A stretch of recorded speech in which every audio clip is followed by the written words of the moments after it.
So I'll try to address everything about the situation. To Kwame Brown said, "I don't know where Jordan Poole is from, but he got to know that somebody getting your space, you got to put your hands up."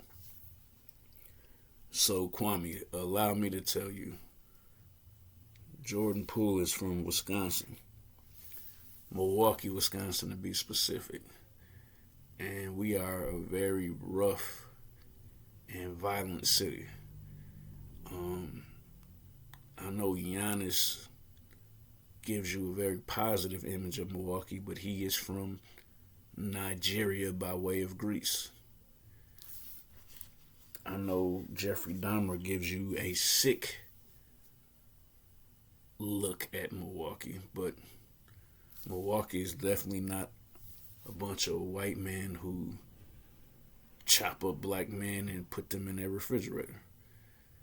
Um, it's a city that's about 50% black due to white flight to the suburbs, and has one of the most struggling public education systems.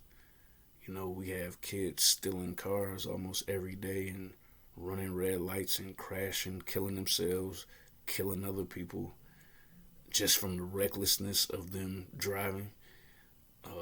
We got crazy problems, which is um, why I decided, to no longer reside there. And you really can't blame me and other black professionals from Milwaukee of why we leave, even though we love the city. But I say all that to say, even though Jordan Poole is from here, he epitomizes basketball being an escape, a way out.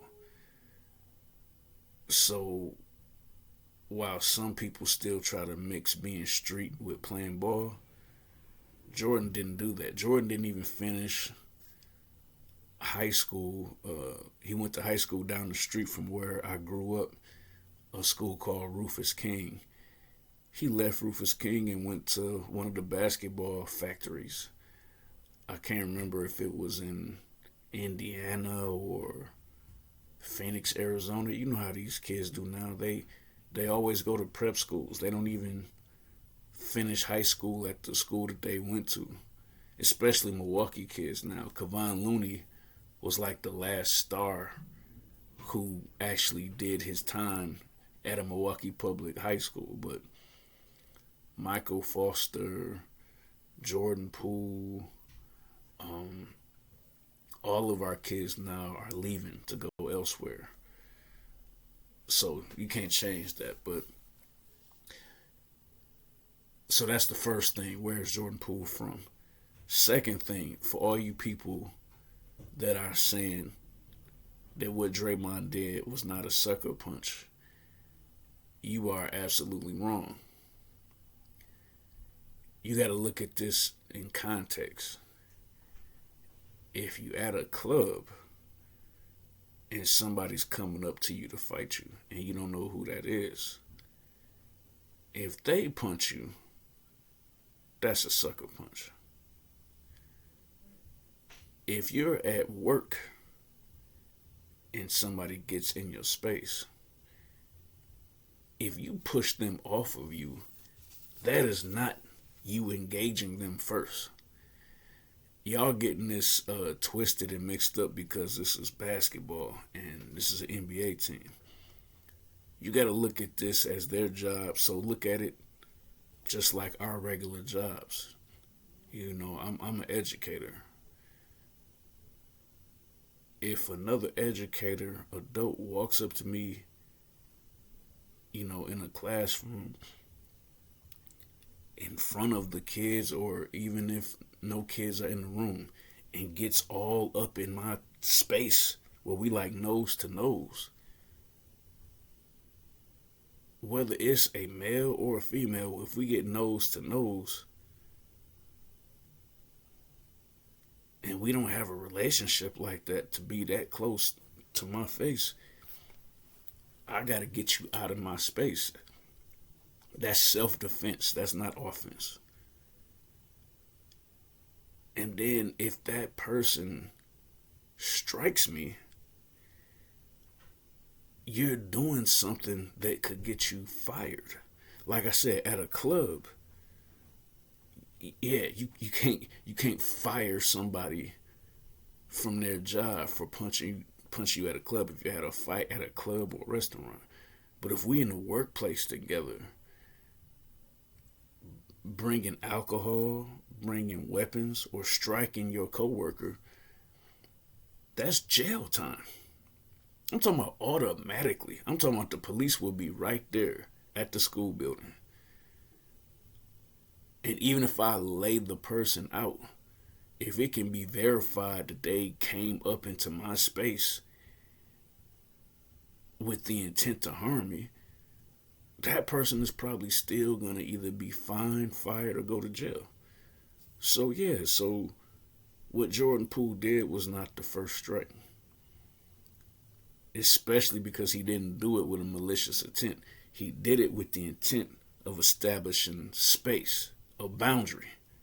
This is boundaries.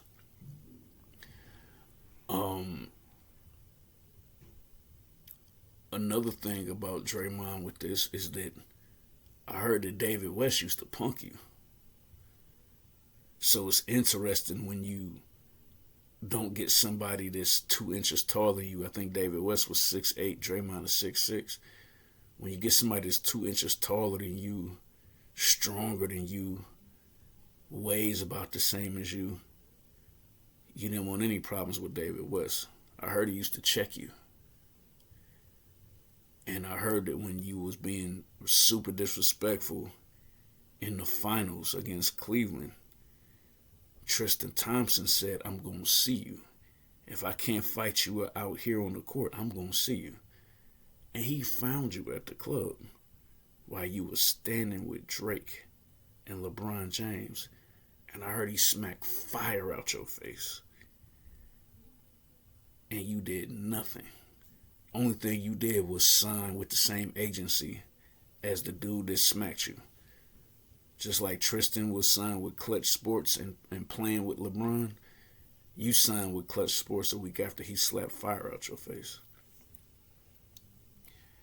And two final things. First final thing, when y'all keep using Michael Jordan's name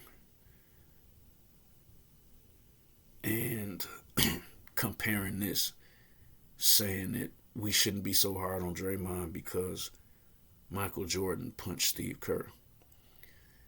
Once again, y'all are taking two things. Y'all making false equivalents. A false equivalency is when you try to make your argument favorable by comparing something that's not even on the same level. And if you know anything about the Steve Kerr, Michael Jordan situation, Steve Kerr admitted that he was pissed and he initiated that fight. He threw a ball at Michael Jordan's face. And when they wasn't that far away from each other. And Michael came up to him and hauled off and fired on him. That is 100% different than Michael Jordan, who was taller and heavier than Steve Kerr, of walking up to Steve Kerr slowly, acting casual, leaning up against him, and then just leaning in real fast and punching him unexpectedly. No, if you throw a ball at your teammate's head in practice and they come charging at you, you know a punch is about to come. You don't know a punch is about to come when somebody walk up on you slow and stand in front of you and then just swing. And then it's wrong either way because Draymond is 6'6", 250, And Jordan Poole is 6'4", about 185, possibly 190. But at any rate, he got 40 pounds. Got 40 pounds over him. And you definitely didn't have that same energy with Tristan.